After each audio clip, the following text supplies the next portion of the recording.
What if a society could just fall apart without anyone really noticing? Not with some big explosion, but with a quiet procedural whimper. Well, that's exactly what we're digging into today, the anatomy of a silent collapse. So, when you hear the word collapse, what pops into your head? For most of us, I bet it's something straight out of a movie, right? Total chaos, destruction everywhere. But what if the real thing looks nothing like that at all? On one side, you've got the spectacle. That's the Hollywood version, all riots and anarchy. But the reality we're exploring today is, well, it's a lot quieter. It's found in paperwork, in procedure, in the daily routine. It's a collapse that happens while everyone is still going to work. And that gets us to our first big idea. Collapse isn't always loud. A lot of societies don't actually explode. Instead, they just thin out. They gradually lose their substance, their cohesion, from the inside. The source uses is disintegration without rupture. And that's a powerful image, isn't it? It suggests that the whole outer shell of a society can look perfectly fine, even while everything holding it together on the inside has basically turned to dust. The system breaks down without ever visibly shattering. So how does something like this even happen? Well, it starts when the very institutions that are supposed to bind us all together just lose their power to do that. This is where you see the machinery of the state, all the bureaucracy, keep on running. Long after its actual purpose, its soul is gone. The key concept here is something called hollowing. This is what happens when institutions, courts, universities, governments, they keep going through the motions, but they've totally lost their moral authority. They've lost the trust of the very people they're supposed to serve. And see, this is what makes a silent collapse so hard to spot, because on the surface, everything looks normal.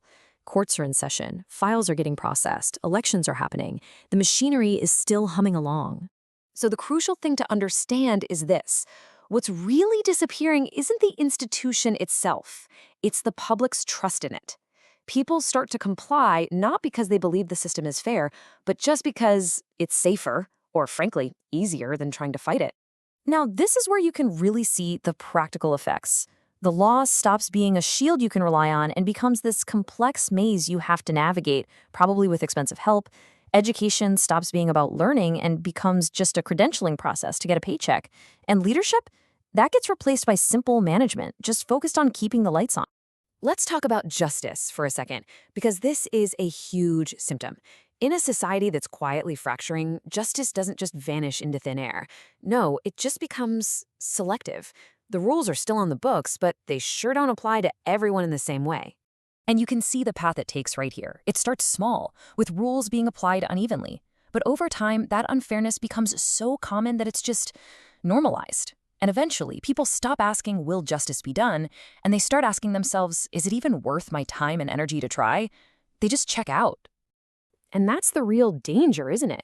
Because once a society just accepts unfairness as a fact of life, it completely loses the moral will to fight it. All the pressure for reform just evaporates. Okay, so what does all this feel like for the actual people living through it? Well, when systems decay like this, the response usually isn't some big revolution. It's a quiet, personal exit. Think about the difference here. In a violent collapse, people flee for their lives. It's dramatic. But in a silent fracture, the most skilled, the most educated people, they just drift away. It's not a panicked escape. It's a pragmatic, calculated choice to find a better future somewhere else. This all leads to something the source calls privatized hope. And this is really the final psychological break. It's when people completely stop believing that the system or the country can be fixed. All their hope, all their planning just shrinks down to focus only on themselves, their immediate family, and their escape plan. Public optimism just dies. The human cost of this is huge, but it's psychological. You end up with a population filled with this chronic, low-grade anxiety. People have ambition, but it's not tied to any real belief in the system. They participate, but without faith. They're citizens, but they feel no real attachment. It's important to note they don't necessarily feel oppressed, they just feel completely unrepresented. And that brings us to the final and maybe most important part of all this, the real danger that's lurking in all this quiet decay. Because the absence of riots in the streets, that should never be mistaken for a sign of a healthy society. Here's why. A society that looks stable on the surface but has totally lost its internal cohesion is incredibly brittle.